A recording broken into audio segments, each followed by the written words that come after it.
Just 5 months after worldwide audiences were disturbed by the antics of a fictional cannibal in the Academy Award-winning film The Silence of the Lambs, police in Milwaukee made a shocking discovery. It took society no time at all to draw comparisons between the fictional Hannibal Lecter and the real-life Jeffrey Dahmer. But it would be 9 years before Max Cavalera, a singer-songwriter with Soulfly, would release a song inspired by his personal connection to Dahmer's appalling crimes. This is a killer soundtrack.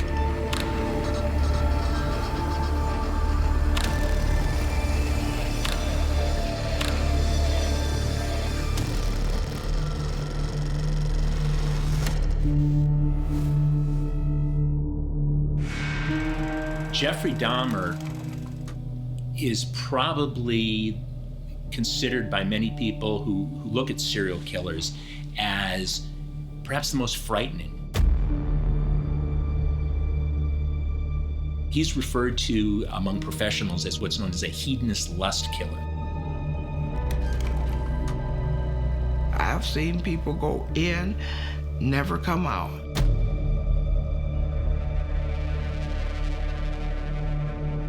A police officer came down and he said, "I know it is death." He said, "I'm smelling death like I smelled when I was in the service." He said, "So there's some bodies somewhere around here."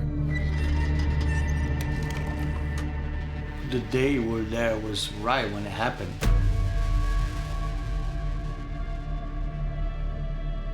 When we went there to check it out, there was police there, and they like kind of like how you see on TV.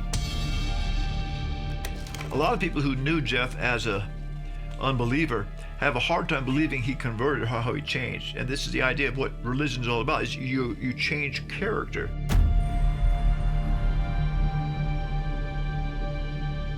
If people can't change, then I've wasted my career.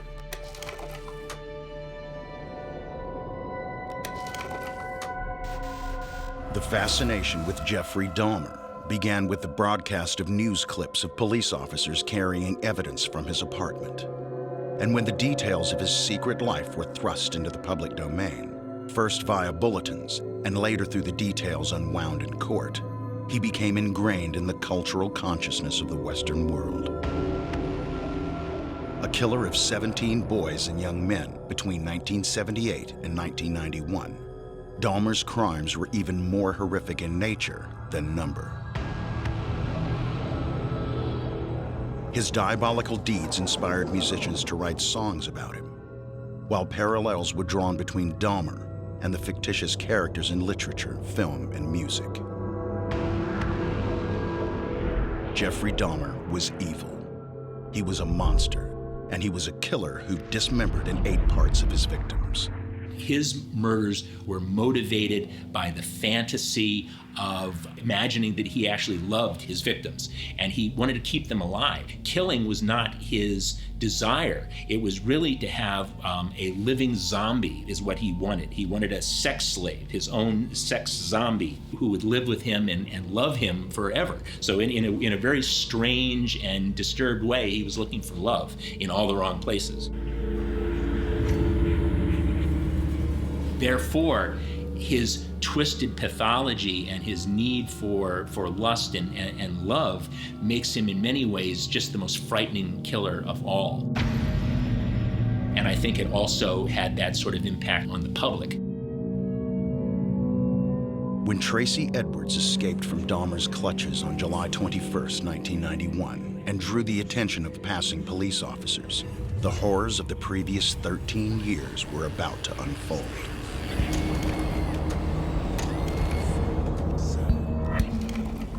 Police found photos of dismembered bodies, 4 severed heads, one of them in his refrigerator.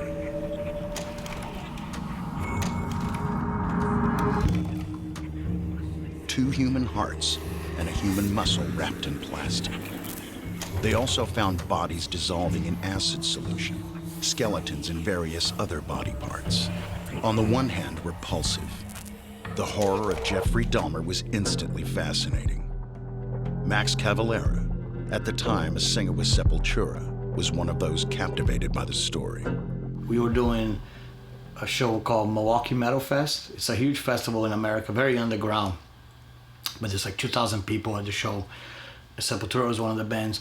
And the venue was across the street from the Ambassador Hotel.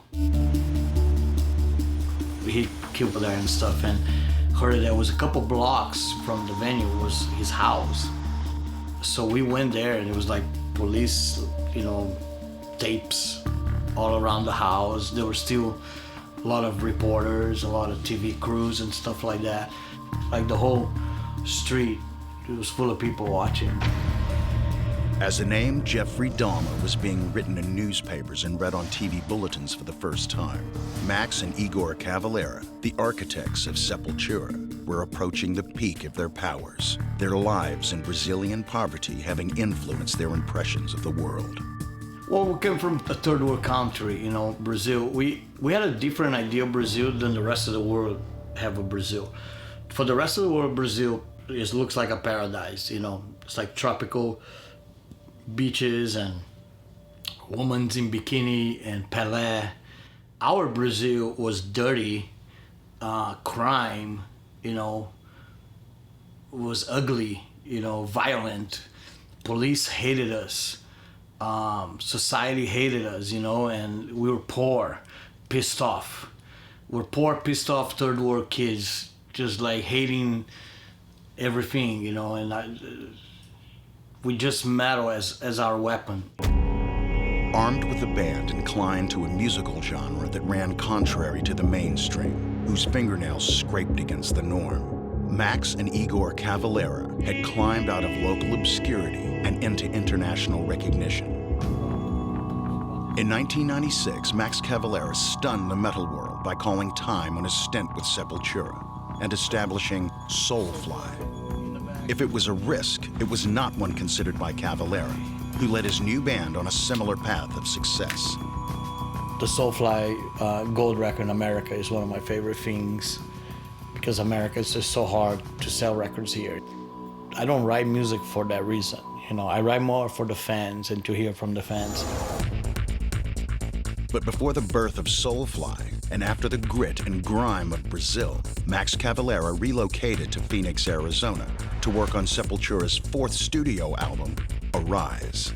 This is the original rehearsal practice space. We started on Arise, I believe. That's when we first started coming to America.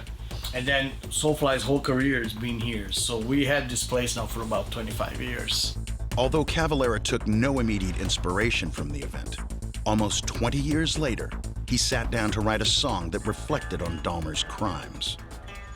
I just got encouraged. I'm like, I'm gonna make my own serial killer song, and I picked Jeffrey Dahmer. And I think it's really interesting how he never blamed his parents. He didn't never had a bad childhood, or it was just something that he had that he couldn't help. A little bit you kind of feel sorry for him, because like all he wanted was like to have a friend, like he was so alone in the world. When he talks about some of the victims that he wanted to turn them into zombies, it was actually like, he says actually in the document that he didn't even enjoy the killing part, because once they were dead, he couldn't be with them anymore. So he just ate them. Which is even crazier. I think one of the most horrible things that can happen to a person is being lonely like that. When you don't have anybody, when you have friends, you don't have family, and that's a real empty place to be, a real sad place to be. At the same hand, he did kill and chop them and try to turn them into zombies, which is a monstrous thing to do, so it's hard. At the same time that you feel sorry, you can't really feel sorry. Jeffrey Dahmer, master cannibal. Jeffrey Dahmer, master of the gruesome. The Soulfly song, Jeffrey Dahmer, runs for 2 minutes and 52 seconds and appears on the 2010 album, Omen. It's more like a reporting, kind of, just telling what happened. Incarcerated in the Columbia Correctional Institution, Jeffrey Dahmer found God. More specifically, he found Christian minister Roy Ratcliffe. Ratcliffe performed the baptism that was meant to cleanse the killer of his sins against God. Any song about Jeff that focuses only on the crimes is going to be a little bit unfair as far as I'm concerned. But it may be a fair depiction of what he did. I don't really know. In the Jeffrey Dahmer story, I'm obviously prejudiced. I'd like them to tell the ending as well as the beginning. That Jeff, before imprisonment, was a guy that would have conned you by outsmarting you, being clever. After his conversion, I think he became a more genuine person, and that he would probably have been still respectful and courteous because that's the kind of person he was by nature. But he was trying to learn to become more considerate of others. Ratcliffe's version of a man seeking salvation is a rarely told story. Cavalera's impression, delivered through the hard edge of his heavy metal song, fits more readily into society's narrative. It's cool when art and music can mix with different worlds like that and create something to make people think. Because I think that's one of the cool things about metal, is to make people think. It's thought-provoking, you know? You kind of start a conversation. You open a line of conversation, and then like the fans between themselves, they'll talk about the song. Then it's not even in my hands anymore. I just kind of drop the ball for them, you know, let them have a discussion about this. But it kind of started here, you know, started with the song.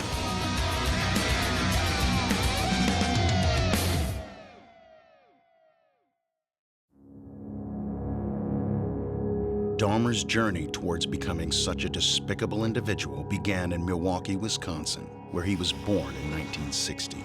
6 years later, the family moved to Ohio, and by the time Dahmer reached high school age, he was already considered odd by fellow students.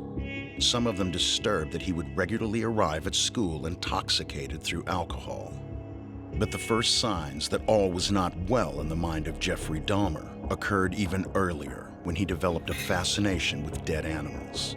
He kept insects in jars and, disturbingly, found satisfaction from dismembering roadkill, including a dog he decapitated and whose skull he impaled on a spike. His bloodlust became twisted with sex around the age of 13, right around puberty. We know, for example, that he would become sexually aroused by putting his hands inside of dead animals. Somewhere around puberty, sex and violence become confused and intertwined. And that is the genesis, that's the origin of it that leads to the evolution of a serial killer. It doesn't happen overnight, it happens slowly over time. And the fantasy builds. The fantasy of sex combined with violence builds over time until it reaches a crescendo and a peak where they simply can't deny it anymore and they have to act upon it.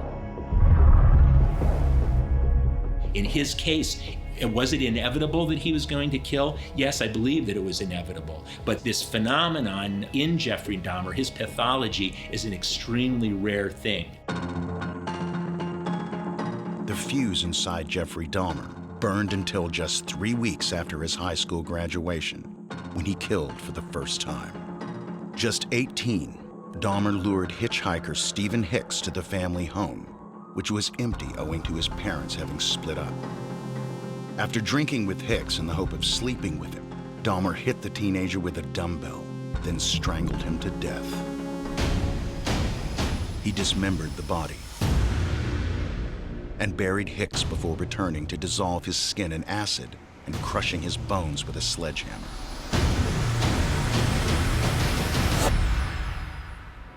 The horror of his first murder remained hidden as Dahmer tried in vain to live a normal life. After a failed attempt at university, largely due to his heavy drinking, Dahmer joined the Army and developed an even greater understanding of animal biology by training as a medical specialist.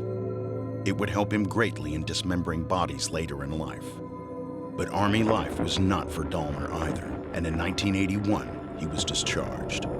Jeffrey Dahmer would meet men and he would seduce them. He would drug them and he would bring them back to his apartment, and it was in his home where he would do all of his diabolical deeds. and live out the fantasies that he wanted. He would attempt to keep these individuals alive. There were times where he would actually drill holes in their head while they were still alive, his victims, and pour various products, detergents and various chemicals in their head in some vain attempt to try to keep them alive and to create a living zombie. His fantasy, and all serial killers are driven by fantasy. That's the one common element among serial killers, is they're all driven by fantasy of some sort. Jeffrey Dahmer's fantasy, it's important to understand, was to create this living zombie who would be his lover, his eternal lover. And of course it never happened, and he would end up killing these individuals, and then after the fact, to once again to feed his needs, he would cannibalize and actually eat the body parts.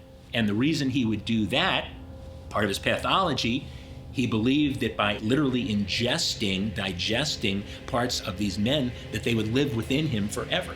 It was a twisted desire for finding the perfect mate and love that was at the root of his murderous pathology.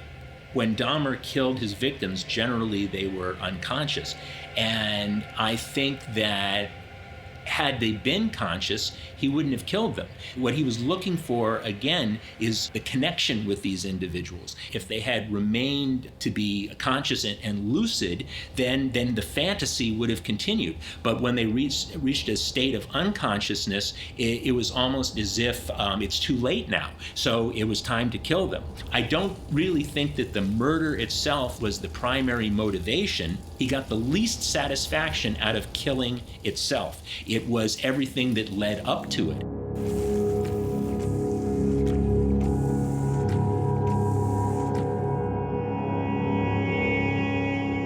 Dahmer moved to West Allis, Wisconsin, where he lived with his grandmother.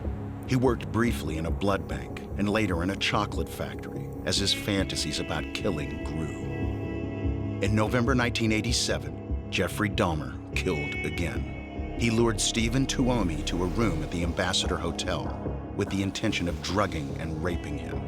He later claimed he couldn't remember killing Tuomi, but woke up on top of his victim, whose chest had been crushed.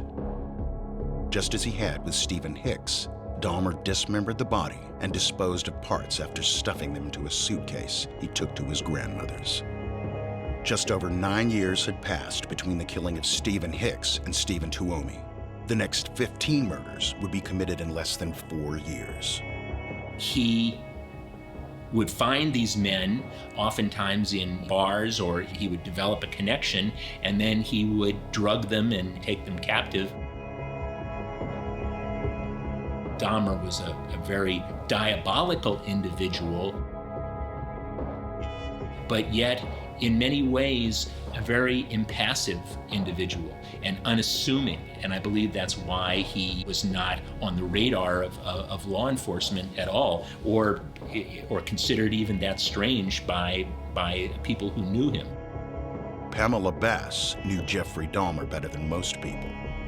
During the height of his killing, she lived in the same apartment block at 924 North 25th Street. By the time Dahmer moved into apartment number 213, his appetite for killing, dismemberment, and the sexual arousal it brought him was insatiable. I was the only friend that he had there. He wasn't going to go and talk to nobody or nothing. He was very quiet. I said, do you know where you're at? You're living down here with all these black people and drug addicts and alcoholics and stuff. Do you know that that's where you're at? You know, I said, your parents must not love you. They know that you're living down here.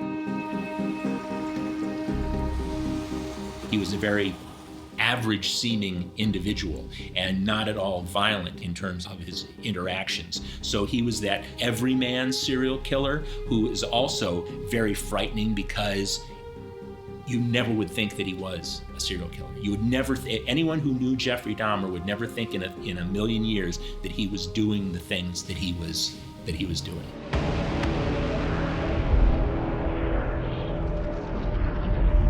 That he would show me things that, like hunting time, his dad would go hunting, so he'd bring him some meat, and he'd put it in his freezer, and then go to his grandma's house so it was spoiled.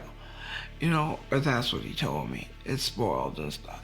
So he always had a correct answer for everything. It's like he was ahead of us. I don't think that Jeffrey Dahmer picked the neighborhood to live in that he did to avoid detection and apprehension by the police. I think it was more about the victims that he was interested in. He was interested in young black men who were on the margins of society, runaways and so forth, who would be easy prey for him. I don't think he had a conscious plan to live in a low-policed area in order to avoid detection. Jeffrey Dahmer, a white man apparently out of place in his Milwaukee neighborhood, used his home at 924 North 25th Street as a slaughter yard and factory for disposing of his victims. Body parts were placed in acid baths, and others were boiled in pots on his stove. Like I had been to his house, and he's cooking something, and I said, what could you be cooking in that big pot? You're just you over here by yourself. He said, I'm just cooking some turkey thighs or something like that. And I was going over to the pot because I was going to lift the top. I was going over to the pot. And he said, here. No, he said, we don't want to break some kind of system thing he had going on with what he was cooking.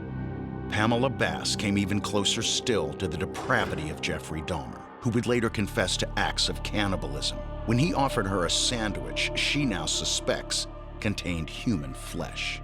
And I would never know what part it would have been, but I know there was something, and I would like to say that I didn't eat it, but I did. Jeff played with the cannibal persona. He did commit cannibalism, but it wasn't as much as we often think about. To me, he confessed eating only one bicep muscle. On camera, he confessed to eating a heart. When he was arrested, he did refer to other body parts as, I was saving those to eat for later. So he played this idea up quite a bit. I've seen guards at Columbia who said that when he first came, he would often play jokes on the guards by saying, if they look kind of unnervous, saying loud enough for them to hear, but no one else, I bite, just to see if they can jump. He would hang signs up over his cell saying, Cannibals Anonymous meeting tonight. He played this idea. He was very smart, but then he tried to get too smart. Like he would tell the people in there, you think you're safe because I'm over here and you're over there. I could kill you and eat you right now. He started talking like that, so I told him, no, I don't want to go down there and see him. As the number of Dahmer's victims mounted, the smells drifting from his apartment became a stench that lingered, raising suspicion from his neighbors. Like in the middle of the night, he would be running something that sounded like a drill. He would run all night long. I'd be over there banging on his door, come on, we got to get some sleep. He didn't care. He was just doing his own thing over there. And then he started just acting strange. He'd want to come in there and close his door, and I could hear him teeping back up there to look out the peephole and see what I was doing, because I told him, I can hear you, and I see you're right in the little peephole on the other side. I can see you. What are you doing? I've seen people go in, never come out. And a couple of times I've heard him fighting over there. And I said, I know he is fighting with someone because you can hear him throwing them up against the walls.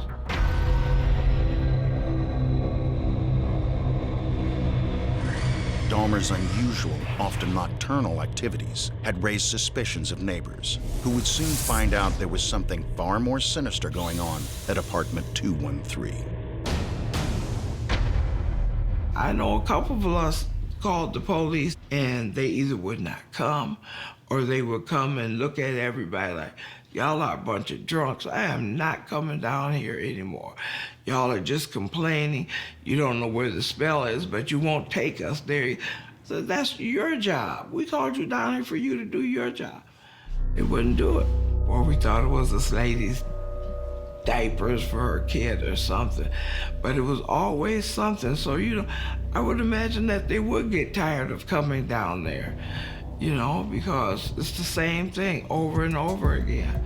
One time, a police officer came down there. He said, I know it is death. He said, I'm smelling death like I smelled when I was in the service. He said, so there's some bodies somewhere around here. Although some of Dahmer's most evil crimes went unnoticed for many years, he was arrested on several occasions for disorderly conduct and indecent exposure. And in 1989, he served a 10-month House of Correction sentence for second-degree sexual assault. By 1990, his sexual necrophiliac urges were uncontrollable, and the body count mounted. All of us from time to time lose our mind. When we've lost our mind, we don't know we've lost our mind. We think we're making good choices, good decisions, and we don't realize we've lost our mind until suddenly we start asking ourselves, why did I do that? Why did I say that? That's not like me. And that's when you're coming out of being a lost mind back to your right mind. And I think he had lost his mind for a long time. Jeffrey Dahmer was a very well-spoken and fairly attractive human being. And he was also intelligent. So those factors alone make him somewhat appealing. And if you look at the footage of him, his interviews and so forth, he doesn't come across as a dangerous individual. He comes across as somewhat of a sympathetic character. It's almost as if he was trying to understand his own pathology. In fact, he would say that he didn't understand why he did what he did. It was too easy. You know, how can you do this right in the midst of everybody? You know, like everybody lives here, they come and they go. And here you are doing something like this. Right to with the saw, you cut them up, you put them in the bucket and leave them till it bleaches their skin off and stuff. You cut off their hair. 6 months after 31-year-old Jeffrey Dahmer was caught by police, public fears were given a fresh injection when a character bearing a chilling likeness to Dahmer hit the big screen. Few institutions grip Western society more firmly than Hollywood. Few characters have captured the imagination of audiences quite like Hannibal Lecter, whose ghastly deeds in the movie The Silence of the Lambs were almost matched by Buffalo Bill, another of the characters in the 1991 movie. The timing could not have been more effective in linking the real-life crimes of Jeffrey Dahmer and the fictional cannibalism of Dr. Hannibal Lecter. These individuals really are part of our popular culture, and they are part of our entertainment industry. Crime news stories really are entertainment. People tune in, of course, for information and news, but they're also riveted by these stories. Drama is always, to some extent, based on life. And these terrible things happen in real life.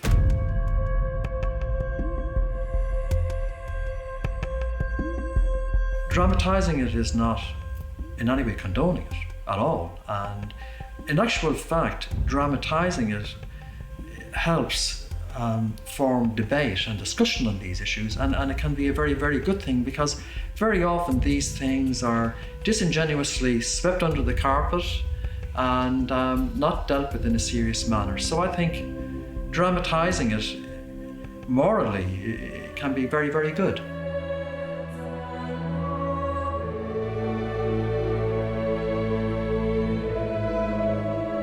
By the time Patrick Cassidy was asked to compose an aria for the 2001 movie Hannibal, the sequel to the multiple Oscar-winning Silence of the Lambs, Jeffrey Dahmer was a distant figure in the rear view of America's cultural conversation. But he had not been forgotten. Hannibal Lecter is a monster who has the aesthetics almost of a poet. That is such an interesting thing, someone who has such aesthetic tastes and yet he's a serial killer. But that's fiction, that's not real life. In real life, we don't have people like Hannibal. I know the comparisons have been made with the likes of Jeffrey Dahmer, but they are completely different. You know, Hannibal, he listens to Bach, he recites Dante, I cannot imagine Jeffrey Dahmer listening to the Goldberg Variations or Jeffrey Dahmer reciting Dante. And that's how they're different, and that's how fact is different than fiction. Because in fiction, we need interesting, complex people. But generally, real people are not like that. They're simpler. But Dahmer was far from a straightforward individual. The complex nature of his crimes seemed almost implausible in the context of everyday life. One thing that I find very fascinating is that the Jeffrey Dahmer story actually occurred. He was apprehended the same year Silence of the Lambs hit the big screen with Anthony Hopkins portraying Hannibal Lecter. And in many ways in the popular culture, I think that fact and fiction became completely blurred. Jeffrey Dahmer became the real-life Hannibal Lecter. Hannibal Lecter was the fictional Jeffrey Dahmer. And in people's minds, the two have just been intertwined and have become almost synonymous in the popular culture. I feel music is very important in a movie. There is nothing else that is going to create emotion and tension the way music does. And in actual fact, we've had music in film, even going back to silent movies when there was no dialogue. Can you imagine watching a movie with no music? It just would not be the same experience. Dramatically, emotionally, it just would not be. In terms of my inspiration, I took the Dante poetry and that was it.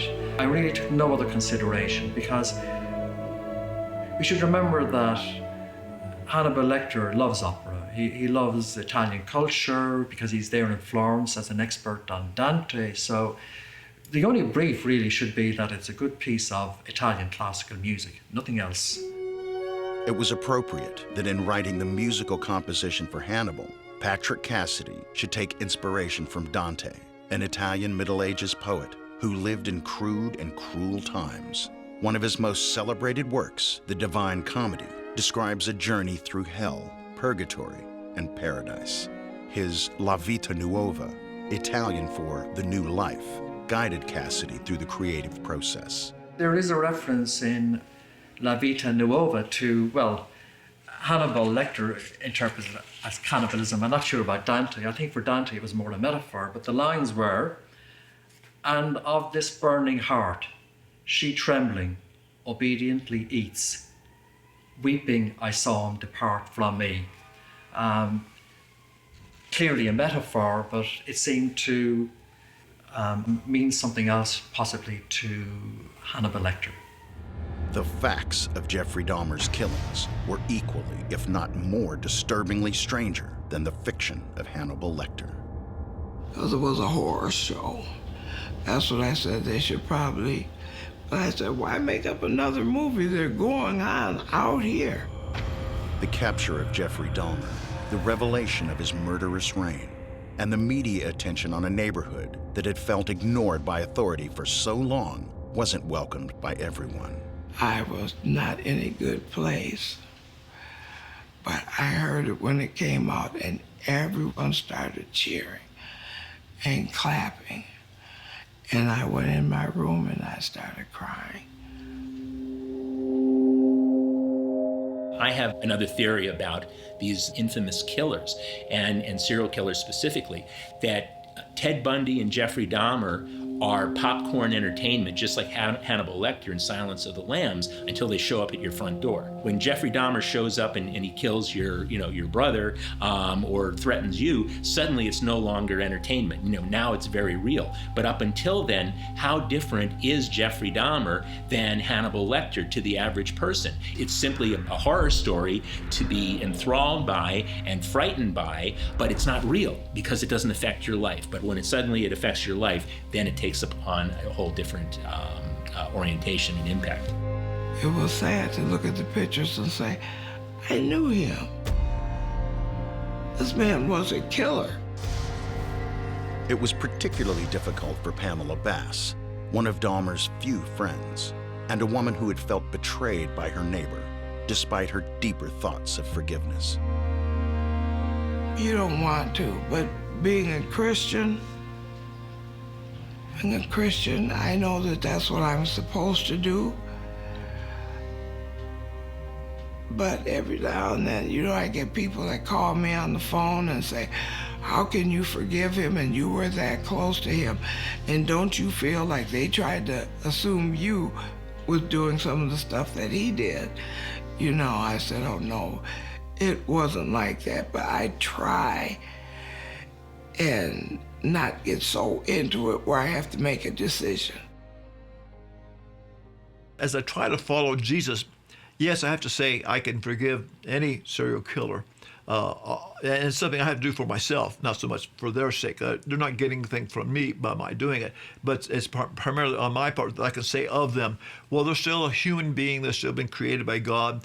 They still have a need to come to terms with God, and that's primarily what my service as a minister really was all about, is helping them come to meet their Savior. Radcliffe's recollection of Dahmer is far removed from that of a cannibalistic necrophiliac serial killer. Radcliffe, who met Dahmer for the first time when he was asked to baptize the killer at the Columbia Correctional Institution, saw him as respectful, courteous, and in search of God. He had no hesitation in agreeing to baptize Dahmer. His crimes were atrocious, were despicable, hard to really understand it.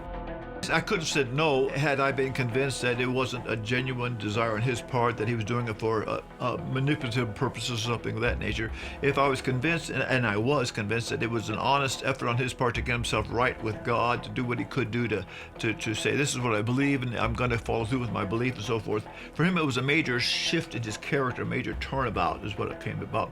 A lot of people who knew Jeff as a unbeliever have a hard time believing he converted, how he changed. And this is the idea of what religion is all about, is you change character.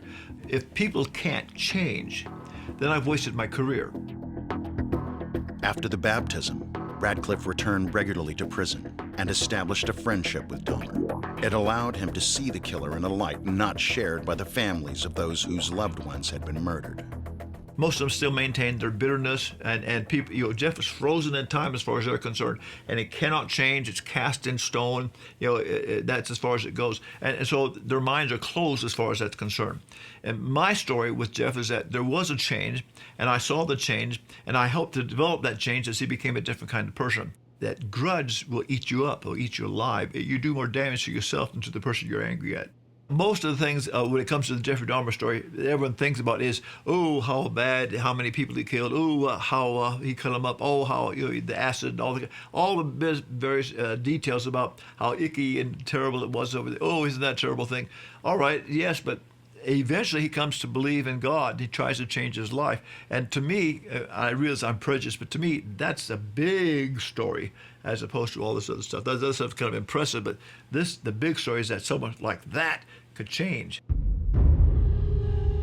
In November 1994, Jeffrey Dahmer's transformation came to a sudden end when he was killed by fellow inmate Christopher Scarver, who bludgeoned to death him and another prisoner, Jesse Anderson, with a metal bar.